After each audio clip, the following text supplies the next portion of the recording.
अल्पवयीन मुलीचे केस ओढून महाराज कुठे आहे अशी विचारणा करीत एकाने तिला जब्बर मारहाण केली. एवढेच नव्हे तर अन्य 2 साथीदारांनीही दारू पिऊन येत निलेश महाराज बोडके यांना शिवीगाळ करून तुम्ही आमच्या मुलाकडून वाईट कृत्य करून घेता असे म्हणत बोडके महाराज यांनाही जब्बर मारहाण केल्याचा धक्कादायक प्रकार घडला.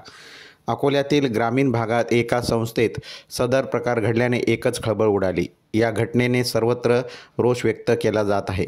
याबाबत घडलेली हकीकत अशी की आरोपी यांनी अल्पवयीन मुलीचे केस ओढून महाराज कुठे आहेत असे विचारले. त्यानंतर अन्य दोघांनीही दारू पिऊन धिंगाणा घालत शिवीगाळ करून बोडके महाराज यांना आमच्या मुलाकडून वाईट कृत्य करून घेता का असे म्हणत त्यांनाही मारहाण केली.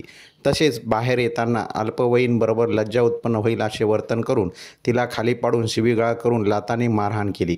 एवढेच नव्हे तर अन्य 2-3 मैत्रीण तिथे आल्या असता आरोपींनी या तिघींनाही जबर मारहाण केली.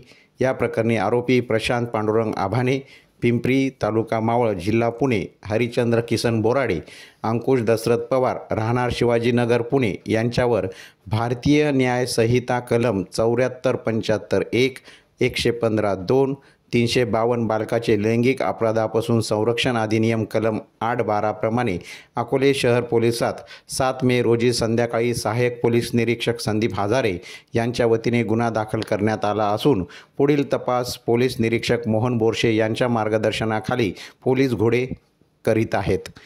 राजगृह न्यूजसाठी रोहित शिंदे, अकोले.